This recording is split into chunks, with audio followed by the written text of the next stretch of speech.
Last game of the day is the SEC Network at 6:30 at night. The number 15th ranked Ole Miss Rebels take on the Texas A&M Aggies. Ole Miss is a 1.5 point favorite. The over/under is at 54.5. Should be pretty interesting. Full disclosure, you can see on the screen Locked On Ole Miss. That's me. I'm all in there.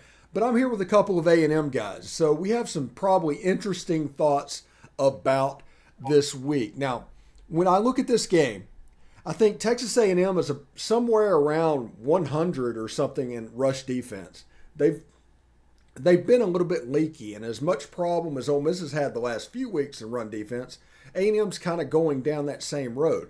Now with Zach Evans and Quinshon Judkins coming in, that's not a good matchup for A&M, right? Boss man. You wouldn't think so. And A&M's been banged up. That defensive line going into this year was going to be a strength of this team. They were going to be young. They were going to have a few plugs in the middle like McKinley Jackson, and they had like Isaiah Rakes. There were some veterans on that squad. But Fadil Diggs is a junior on the outside, but he didn't really have much playing time up until this year.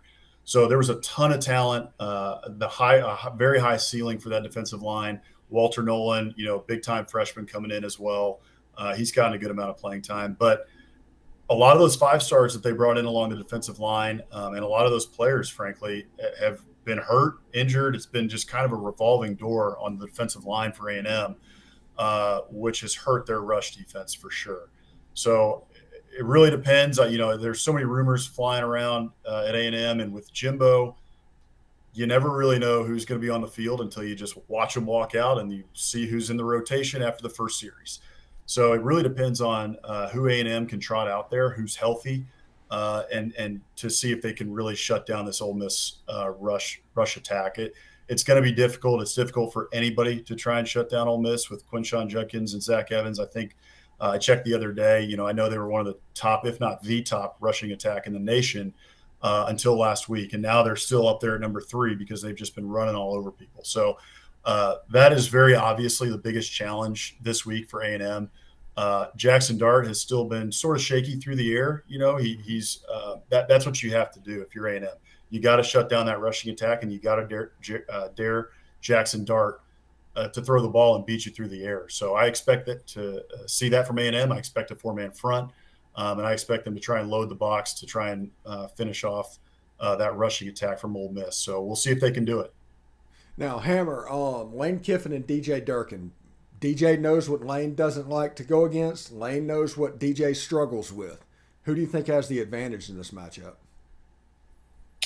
I would go with Lane Kiffin. And I say that your point is very valid that they know, what bothers one another. But I look at this Ole Miss offense, as we just talked about, it's very different from what it was a year ago.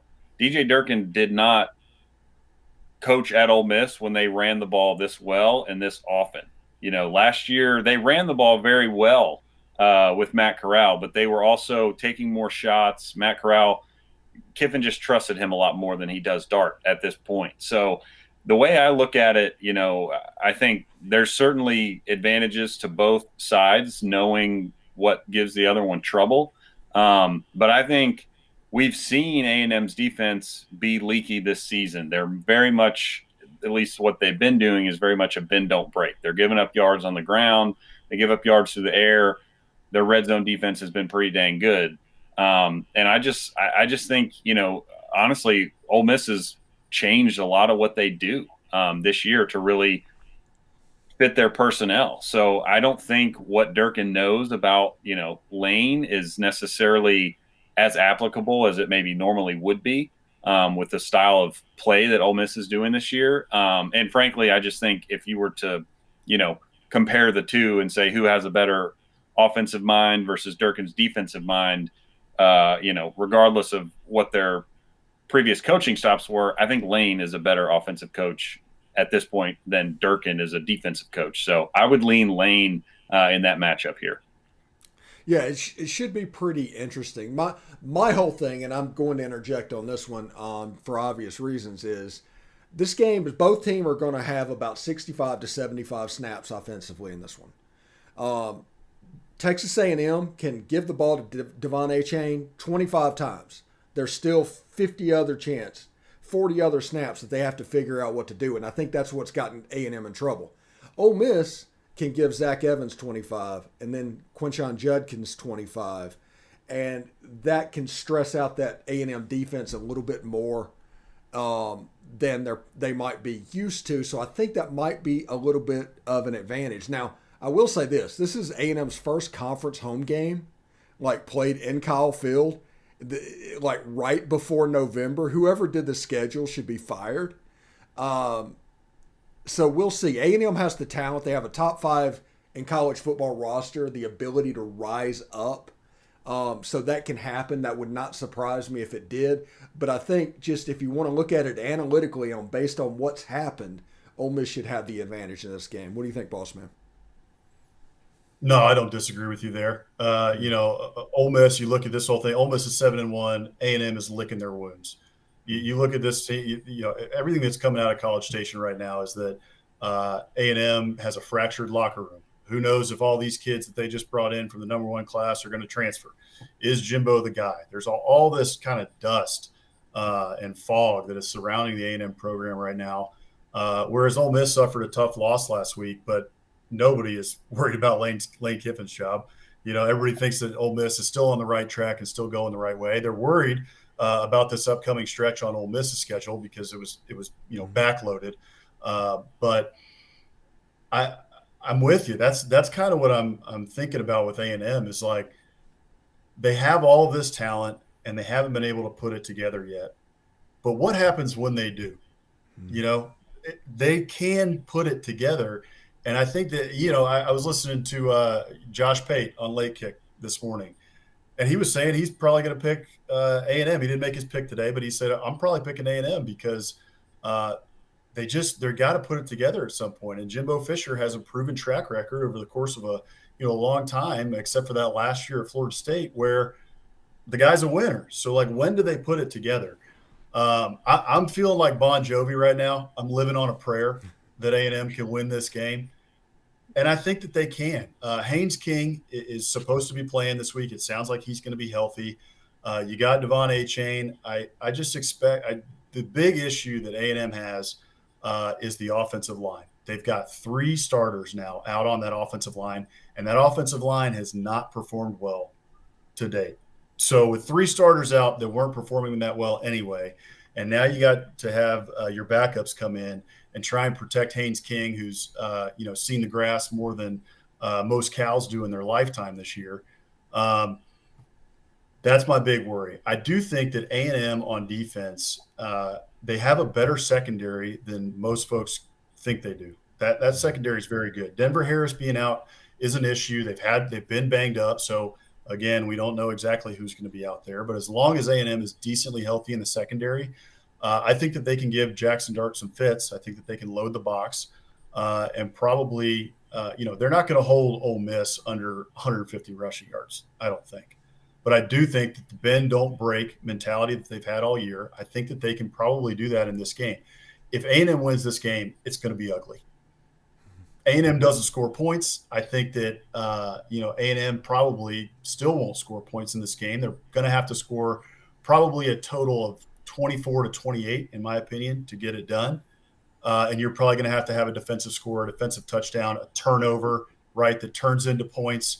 And A&M is just going to have to make this look like, Snoopy and Charlie Brown out there playing and just make it a dust-up game. But I think A&M can get it done. That's only because I'm living on a prayer. Hey, we'll I'm all about it. Yeah, go ahead there. Live on a prayer. How about you, Hammer? You're living on a prayer as well? Not quite. I think I'm a little bit further down the road of despair. Look, I think everything that both of y'all said is true, right? Look, if A&M puts it together, they could win, and it's a night game at Kyle Field. That's a very tough atmosphere, and the team will play better, I think, than we've seen. I just don't trust the offense, right? And it's not even that the offense doesn't put up points. We know that. They also turn the ball over. Every game, it seems like they're making boneheaded mistakes. And, to echo Alex's point about the offensive line, I was looking at some stats today from SEC StatCat, that Twitter account that puts out some good stuff and very advanced analytics that are far beyond what I even understand. But A&M's passers, quarterbacks in league play, so in SEC games, have been pressured on over 50% of their snaps. And that's just not sustainable. Of course you're going to be turning the ball over. Of course your offense is not going to be playing well when that's the case. And I don't see how that improves week to week.